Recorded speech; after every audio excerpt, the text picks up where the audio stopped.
Thank you. Let's be seated, please.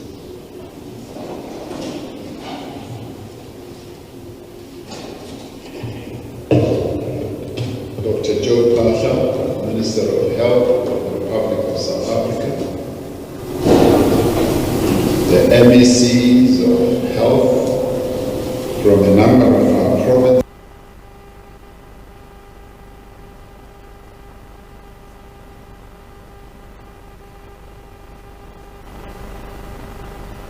Who are here present, representatives of Labour, representatives of various political formations in our country, members of Parliament, particularly the Portfolio Select Committee members, whips and what have you, public representatives and members of the media, distinguished guests, and ladies and gentlemen. We are gathered here today to bear witness to the signing into law of the National Health Insurance Bill, which at the stroke of the pen is about to become an act of Parliament.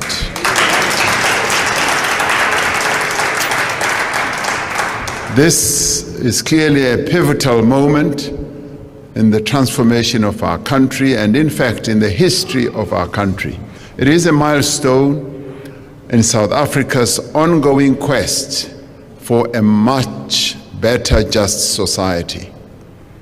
This transformational healthcare initiative in many ways gives further impetus and effect to our commitment to progressively realize access to healthcare services for all its citizens. In its essence, the National Health Insurance is a commitment to eradicate the stark inequalities that have long determined who receives in our country, who receives adequate healthcare, and who suffers from neglect. By putting in place a system that ensures equal access to health care, regardless of a person's social and economic standing and circumstances, the NHI takes a bold step and a stride towards a society where no individual must bear an untenable financial burden while seeking medical attention. Now, this vision is not just about social justice, and this vision is not a new one, as you have heard, and I'll refer to it a little later. It is also about efficiency and quality. The provision of healthcare in this country is currently fragmented. It is unsuitable, and it is wholly unacceptable.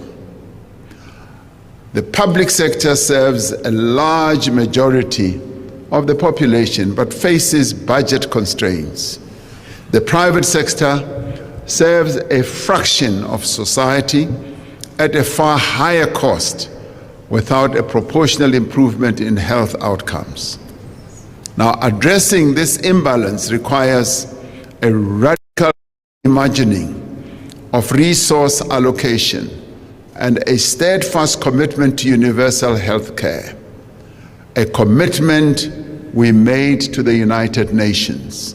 And let it be clear that universal health care is a global initiative in many ways, where a number of countries are moving towards universal health care, and we as a country have made a global commitment that we are going to have universal health care. So those who are trying to hold us back to a fragmented system are completely out of line with the global vision that has been set, which we are a part of.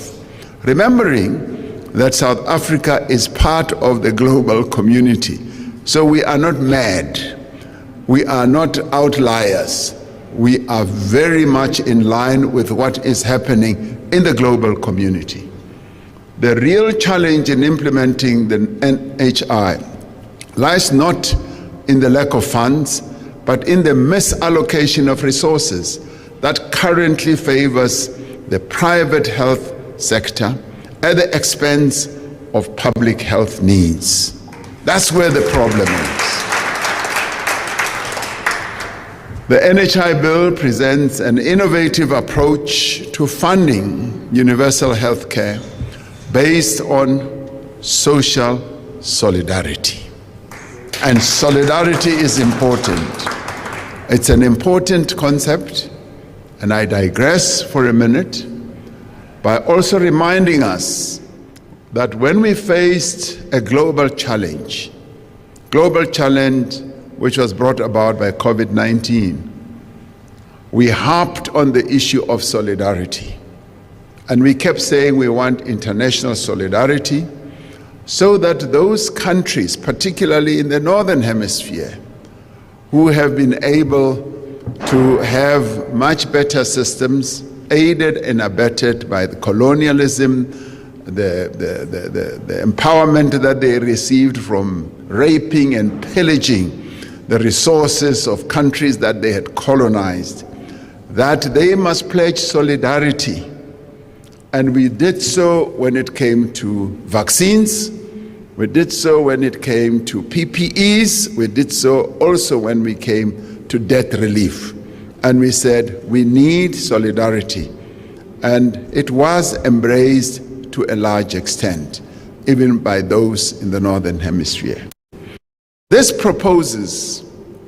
concept of solidarity proposes a comprehensive strategy that combines various financial resources, including both additional funding and reallocation of funds already in the health system. This approach ensures contributions from a broader spectrum of society, emphasizing the shared responsibility and mutual benefit envisioned by the NHI.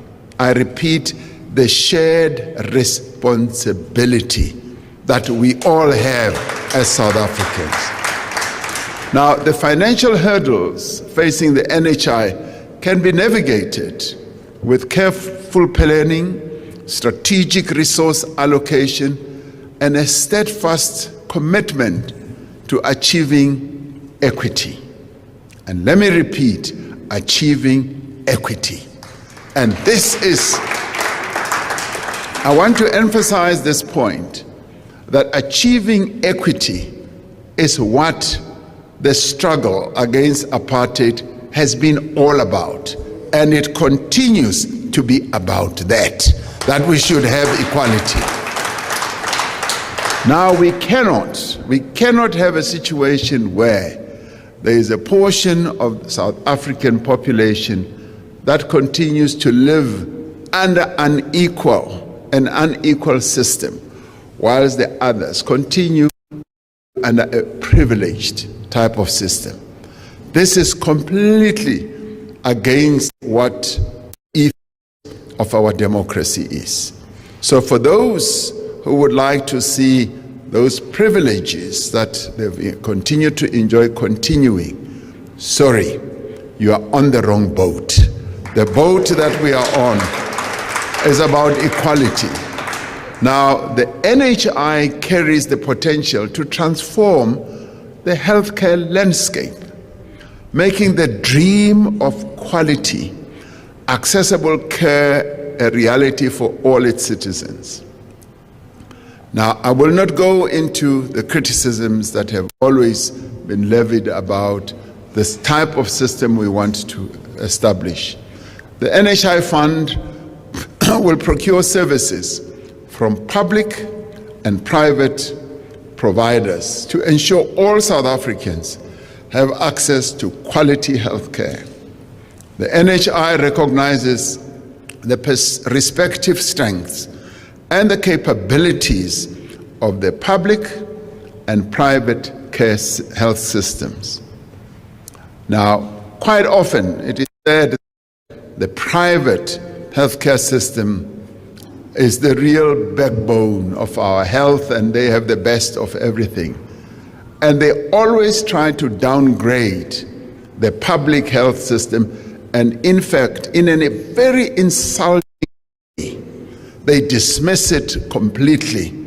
But let me tell you something, what we are trying to build is a Rolls-Royce system of healthcare for all South Africans. That is what we are trying to do.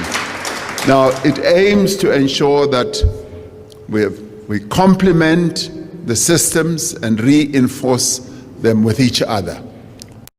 More effective collaboration between the public and private sector. We can ensure that the whole is greater than the sum of its parts. The effective implementation of the NHI depends on the collective will of the people of South Africa. We all need to embrace a future where healthcare is a shared national treasure, reflective of the dignity and the value we accord to every South African person's life. Now, I know that there are fears, and earlier we were at the Elijah Bahai inaugural lecture, and I spoke about the fears that a number of South Africans had. Firstly, with the right to vote that all South Africans would have. A number of South Africans were terrified that all these many South Africans, largely black, would now have the right to vote. And they were so terrified. Some of them started collecting tinned food, putting it in their cupboards, in the hundreds of tins and so forth, fearing that a calamity is about to descend on them. We all won the right to vote, and nothing happened. Only progress. Started building our nation. And then I also spoke about the right to strike. Employers were so terrified that these hordes of workers are now going to have the right to strike, and it's going to destroy the economy. Instead, having won the right to strike, we have been able to grow this economy almost threefold since the days of apartheid, showing that there was nothing to fear. They were just fearing ghosts. So now today I say, with the national health care, those who are fearful, those who are afraid, and I say, just think about the commitment that the governing party has always had to building South Africa as a sustainable, growing nation. And this is what nation building is all about. National health care on a universal basis is going to build our nation in a very practical way. Now, preparations for the implementation of NHI necessarily requires a focused drive to improve the quality of healthcare. We have already begun implementing a national quality improvement plan in public and private healthcare facilities, and we are now seeing vast improvement. And let me say, we are seeing vast improvement even in areas where we never thought we would see improvement. In the deep rural areas of our country, we're really seeing great improvement of health facilities.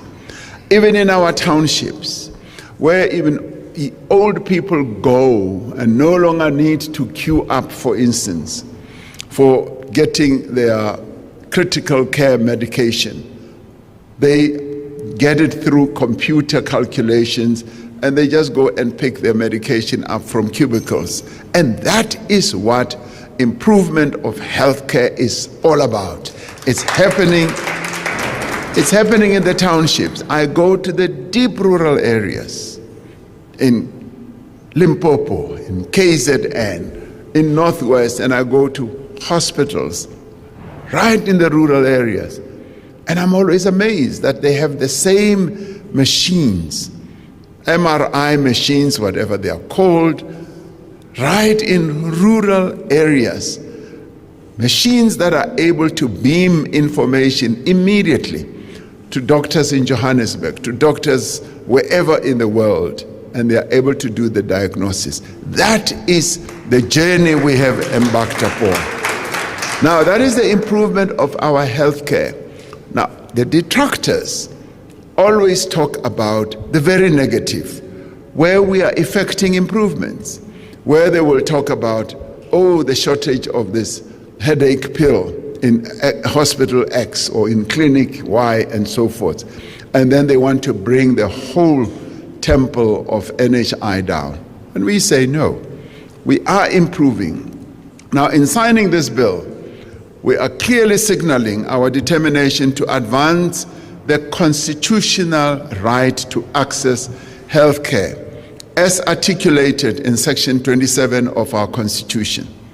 Remember, Section 27 of our Constitution is what we all as South Africans said we wanted. We went across the length and the breadth of the country, consulting our people, and our people said, we want those who are going to finalize the drafting in the Constitutional Assembly to insert this type of clause in our Constitution.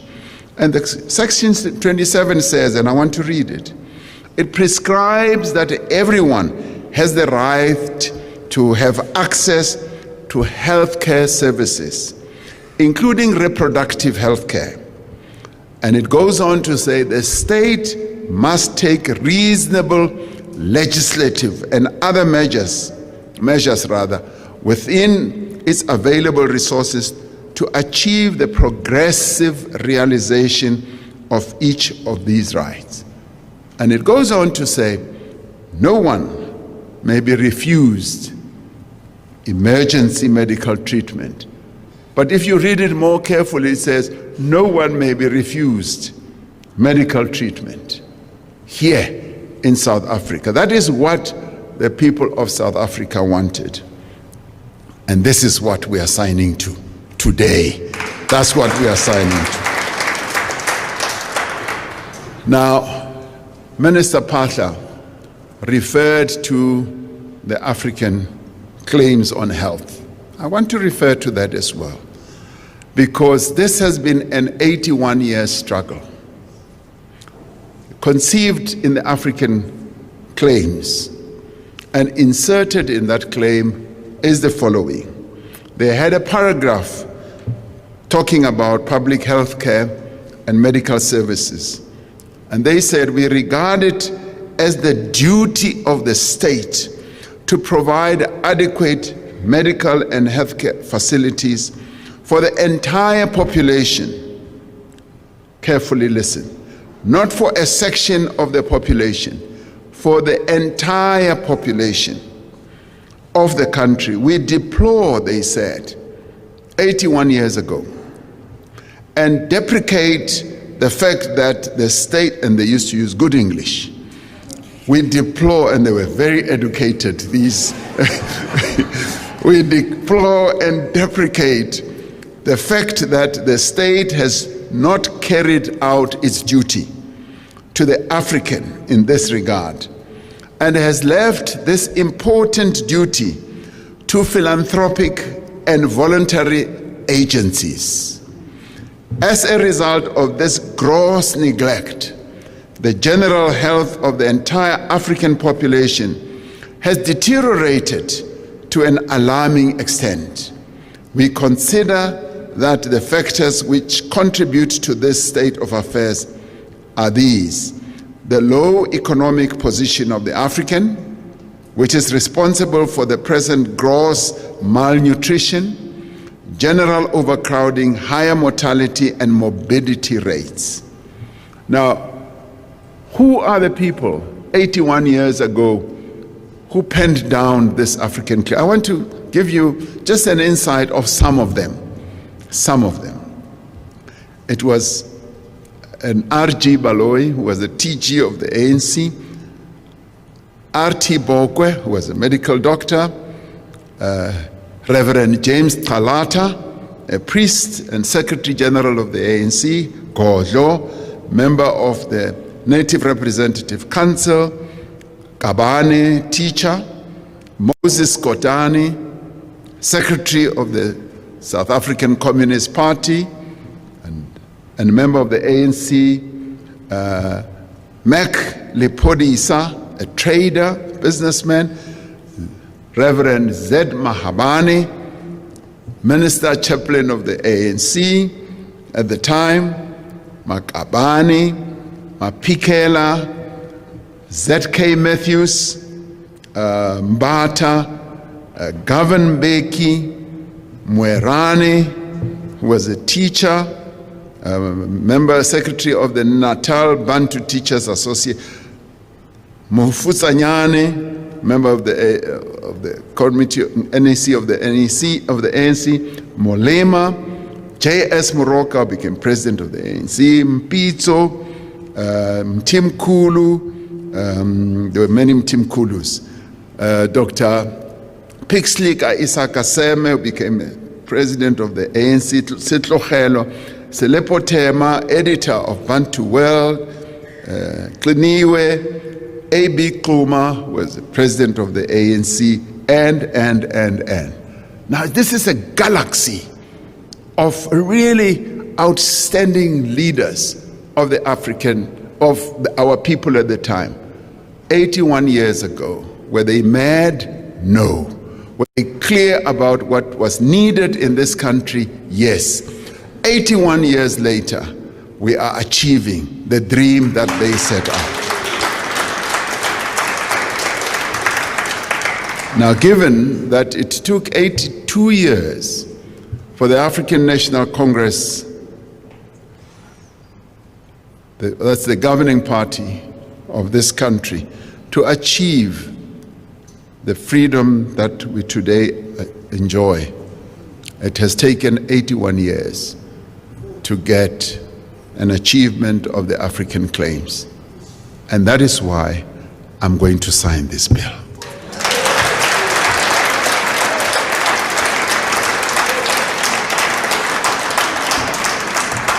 Now, the passage of the bill sets the foundation for ending a parallel, inequitable health system where those without means are relegated to poor health care, as described in 1943. Under the NHI, access to quality care will be determined by need, not by ability to pay. This will produce better health outcomes and prevent avoidable deaths, as they also envisaged in 1943. The NHI is an important instrument also to tackle poverty, as these leaders envisaged in 1943, as they said it was responsible for overcrowding, for poverty. The rising cost of healthcare makes families poorer. It is sad to hear families saying, and then I had to pay this amount, and that amount. By contrast, healthcare provided through the NHI will free up resources in poor families for other essential needs. And through this, we will be able to reduce poverty. We will be able to reduce inequality. And this is an essential step on our journey as a nation to make the lives of our people better. The NHI will make healthcare in the country as a whole more affordable. The way healthcare services will be paid for is meant to contain comprehensive healthcare costs and to ensure that available resources are more effectively used. Through the NHI, we plan to improve the effectiveness of healthcare provision by requiring all health facilities to achieve minimum quality health standards and be accredited. Following the signing of this bill, we will be establishing the systems and putting in place the necessary governance structures to implement the NHI based on the primary healthcare approach.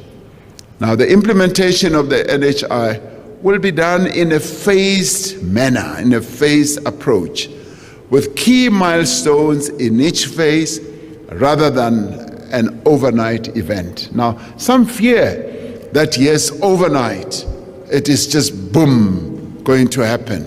And we are saying it's going to be phased. And if you are afraid of the NHI, take heart and courage from the fact that we are going to implement NHI in a phased manner so as to ensure that every sub-milestone becomes an important one to make the NHI much more effective. So that's what we are going to do. Fear not, I say, fear not. There's been much debate about this bill. Some have expressed concern, some have expressed opposition, and some have expressed support. What we need to remember is that South Africa is a constant democracy. We are a democracy. The parliament that adopted this legislation was democratically elected, and its members carried an electoral mandate to establish the national health insurance. So they did not just dream of it on their own, much as they were inspired by what the drafters of the African Claims said in 1943. But they were very careful in making sure that it goes through Parliament, in various committees, various consultation processes, and it is carefully considered by all and sundry, including myself as president.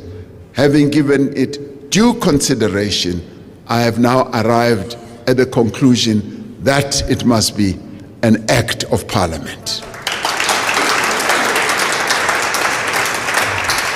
Of course, South Africa is also a country that is governed by the rule of law, in which no person may be unduly deprived of their rights.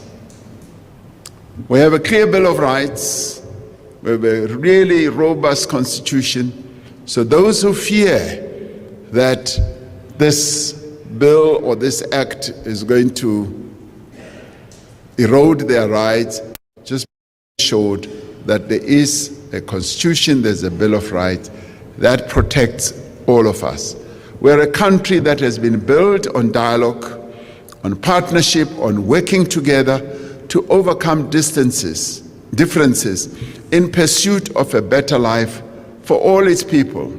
The NHI is an opportunity to make a break with the inequality, inequity, and inefficiency that has long characterized our approach to health to the people of South Africa, as seen also in 1943. So I would like to say, let us work together in a spirit of cooperation and solidarity to make the NHI work, because the NHI is here and it is now about to become an act of Parliament as the law that governs health in the Republic of South Africa. I have found my pen and it is now going to be signed. Thank you very much. I thank you all.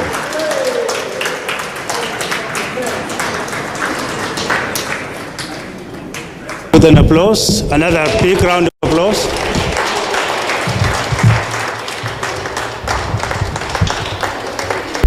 You may be seated. Thank you very much, Mr. President, for those inspiring words. You may be seated.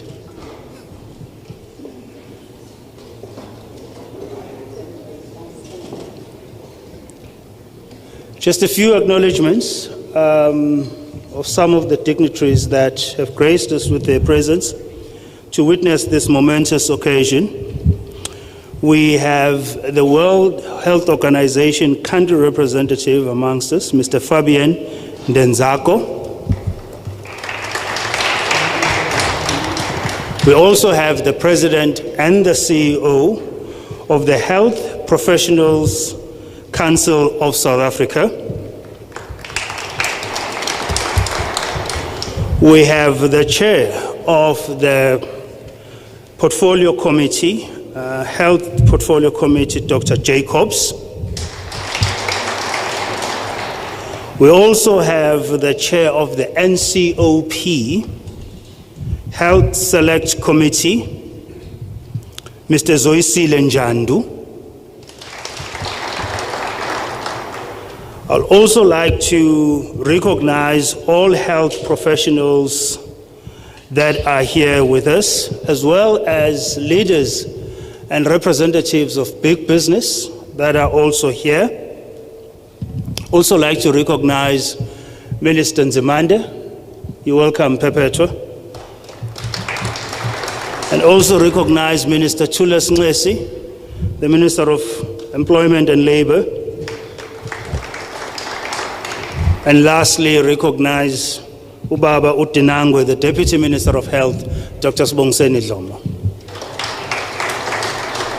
We also have, even though I said lastly, the DG in the presidency, Ms. Pindile Baleni, in our midst. And we also have the DG from the Department of Health, Dr. Nicholas Crisp, who has a lot of work ahead of him in ensuring.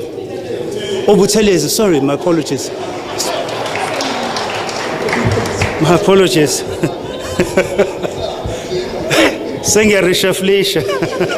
Without any authority to do so. Shenge, welcome. My apologies.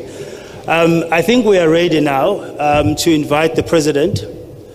Is the pen there? Okay, the pen is there. To invite the president, the Minister of Health, as well as the emissaries of health, to come to the table here so we can witness the signing. Dinango, you can also join, please.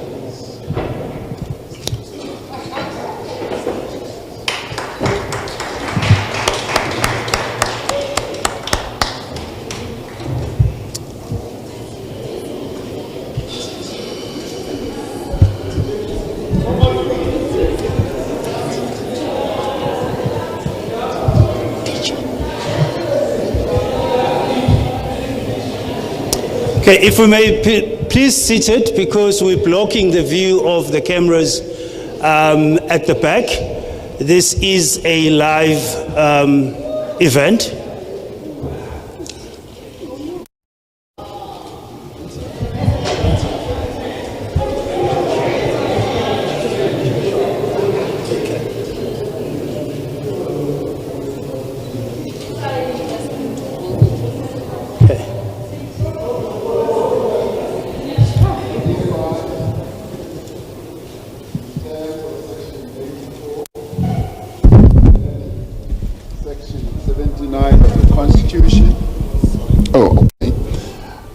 I'm signing here.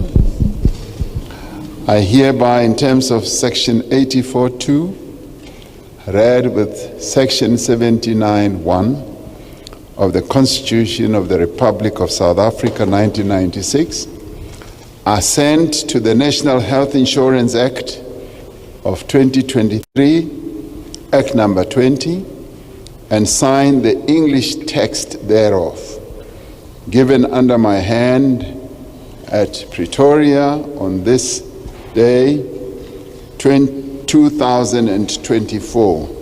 So I sign where it's written President.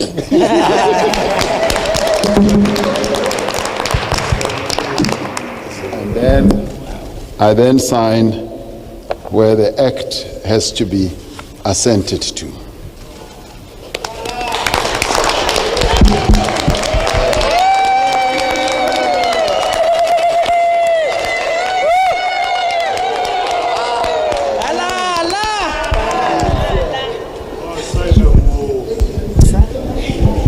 Thank you very much, Mr. President, and to the Minister as well as the emissaries of health.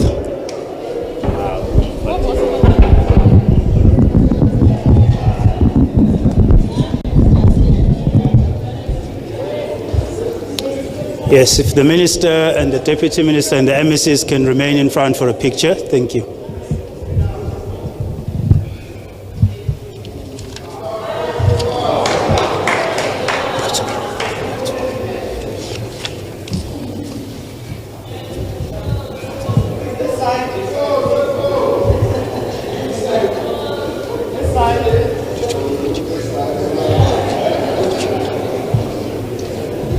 If you may remain standing so that